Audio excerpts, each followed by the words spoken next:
پاک کلام جو غسل الغسلات کی کتاب اس کا 6واں باب 8ویں اور 9ویں آیت میں لکھا گیا، وہ آپ کے سامنے پڑھ رہا ہوں۔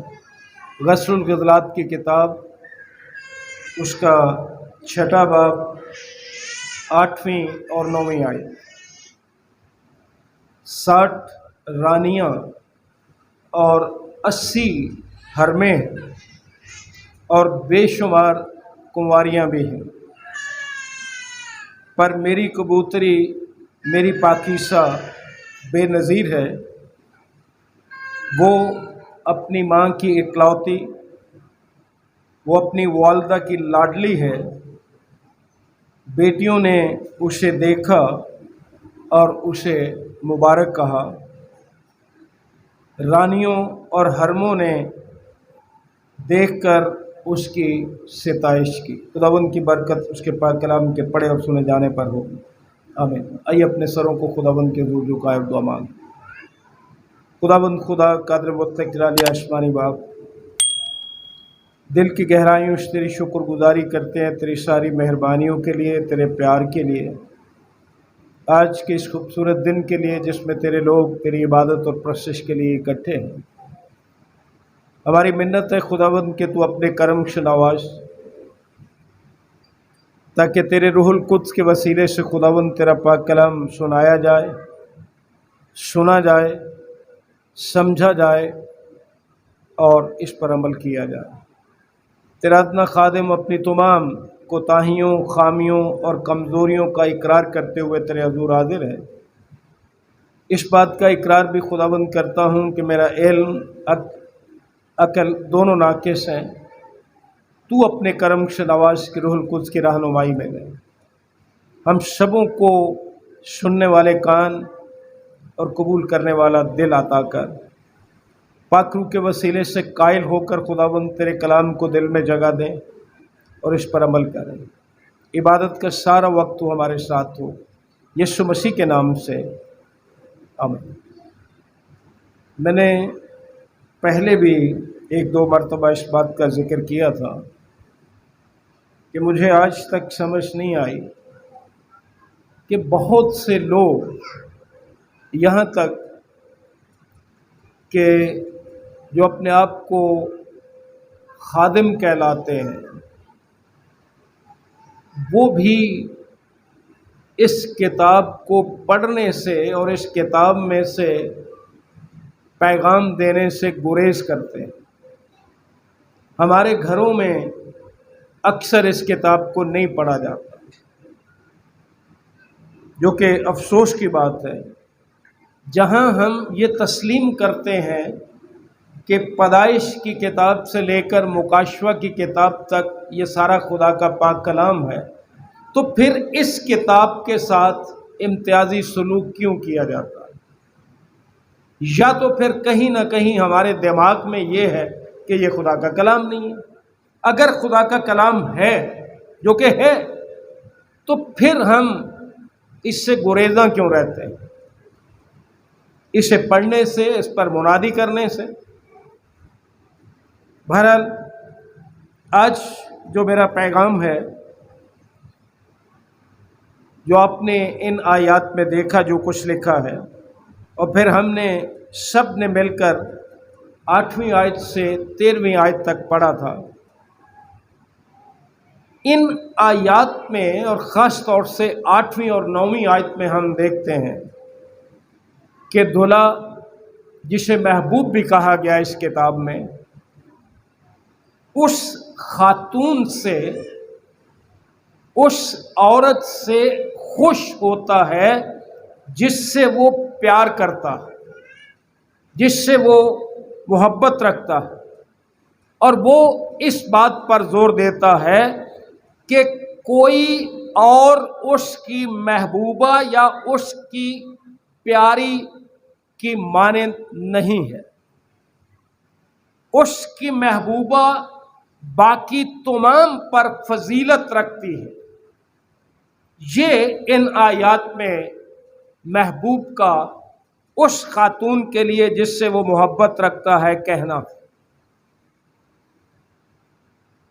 اب وہ اس بات پر بھی زور دیتا ہے کہ اس خاتون یا اس کی محبوبہ کو دوسروں کی مانند نہیں سمجھا جانا چاہیے.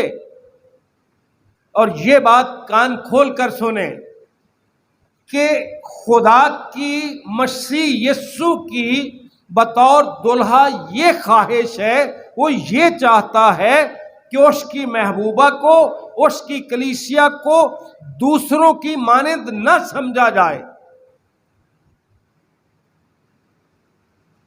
کیونکہ وہ خدا کی نظر میں سب سے جدا کی گئی ہے، سب سے الگ کی گئی ہے، وہ باقی سب سے بہت دور ہے، بلکہ اس تک رسائی کرنا بھی مشکل ہے.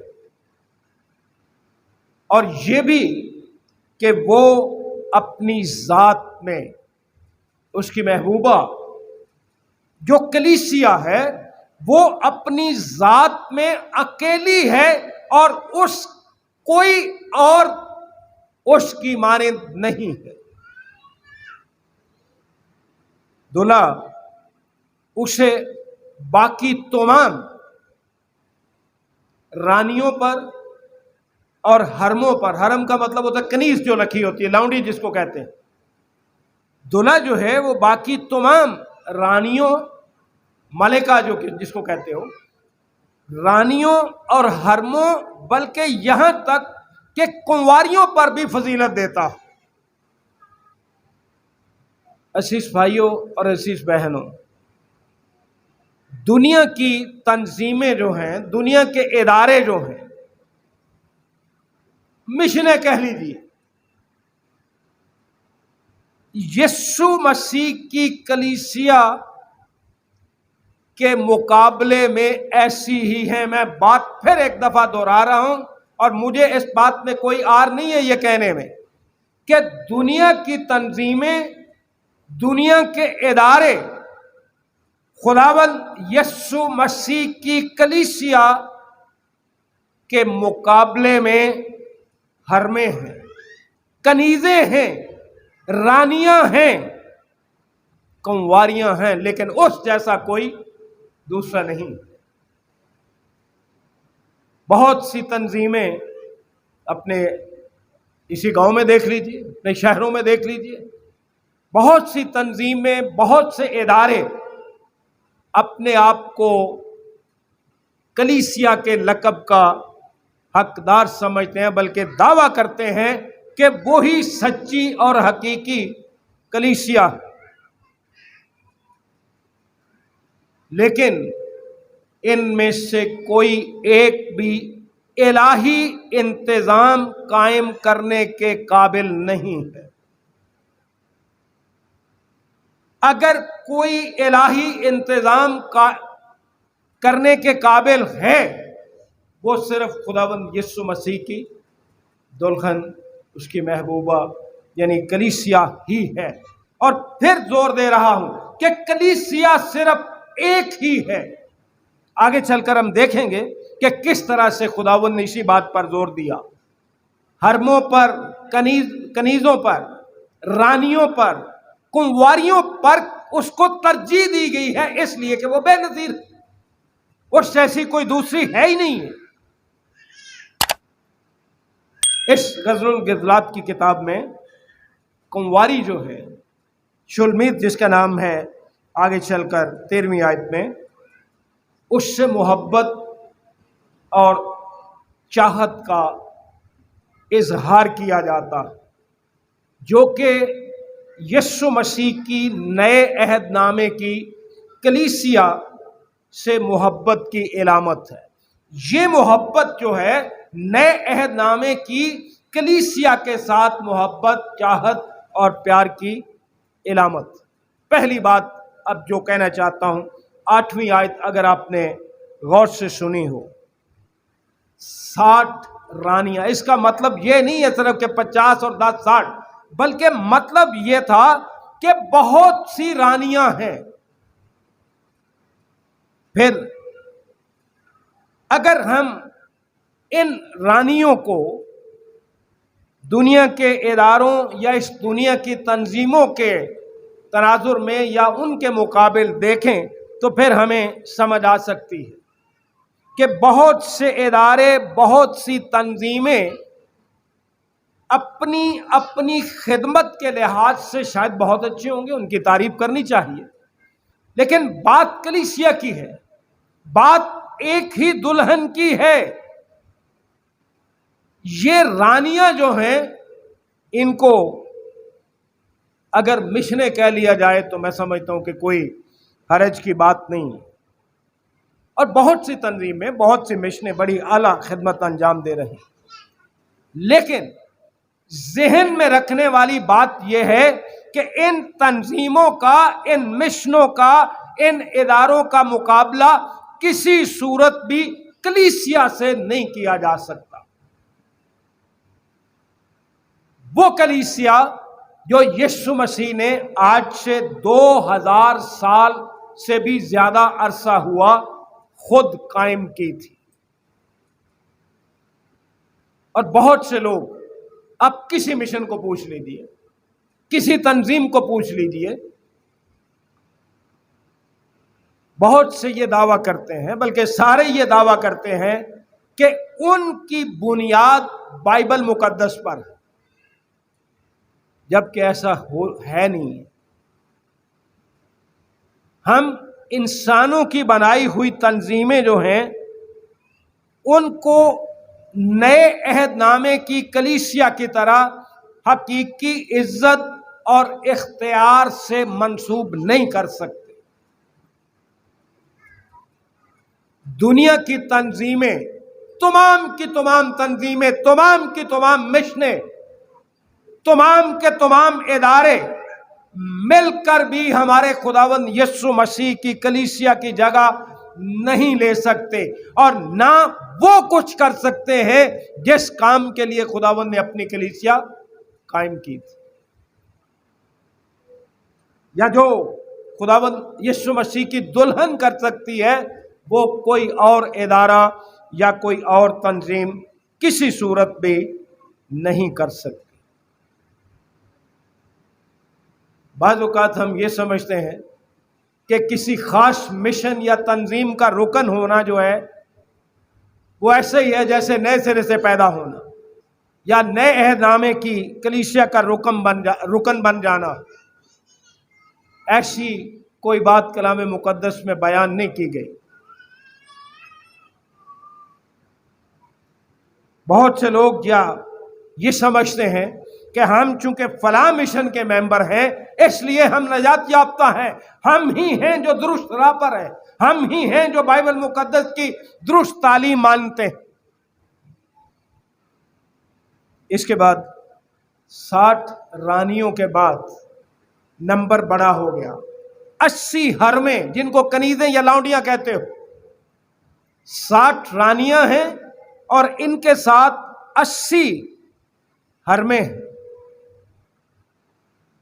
قابل غور بات یہ ہے کہ حرم اگرچہ جائز بیوی نہیں ہوتی لیکن آدمی کے ساتھ رہتی ہے، اور کنبے میں، خاندان میں ایک تسلیم شدہ مقام رکھتی ہے، لیکن حقیقت یہ ہے کہ یہ حرام کاری ہے۔ یہ بات غور سے سننے والی ہے، کیا کہہ رہا ہوں۔ جیسا میں نے پہلے گزارش کی کہ ہر تنظیم یہ دعویٰ کرتی ہے کہ ہم ہی خدا کی حقیقی کلیسیا ہیں،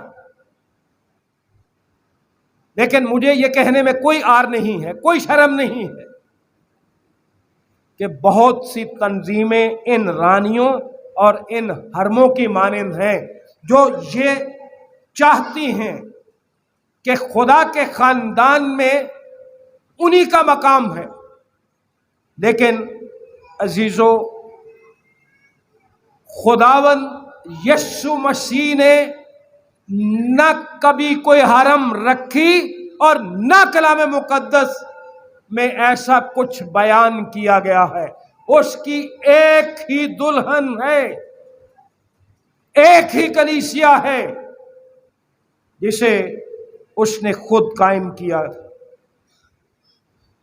یہ تنظیمیں تو انسان کی بنائی ہوئی ہیں، اور یسوع مسیح کے خاندان میں اپنا مقام اور اپنا اختیار قائم کرنا چاہتی ہیں، لیکن یاد رکھیے کہ خاندان یا گھرانہ صرف یسوع مسیح کی دلہن کا ہے، اس کی کلیسیا کا ہے، اور کسی کا، باقی حرمیں ہیں، کنیزیں ہیں، یہ رانیاں ہیں۔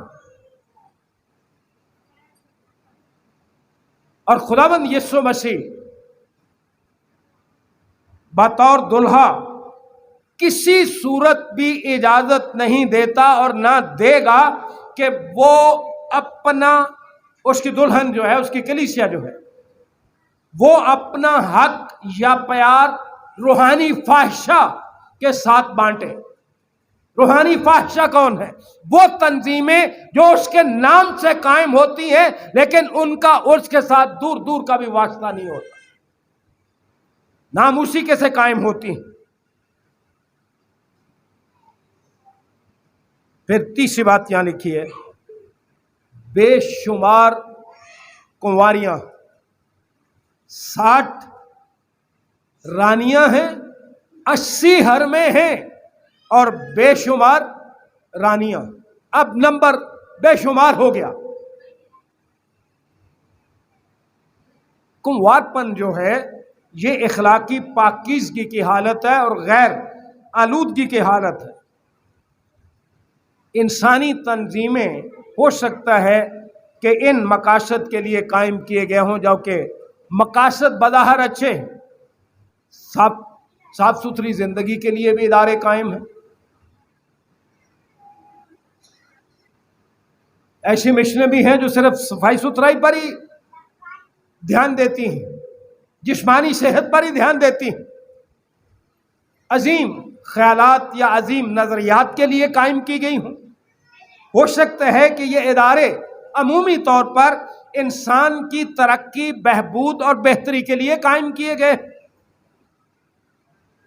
میں نے پہلے بھی گزارش کی کہ دنیا کی تنظیمیں یا ادارے وہ خدمت انجام نہیں دے سکتے جس کے لیے یسوع مسیح نے اپنی واحد محبت کلیسیا کو قائم کیا تھا، کلیسیا کو مقرر کیا تھا۔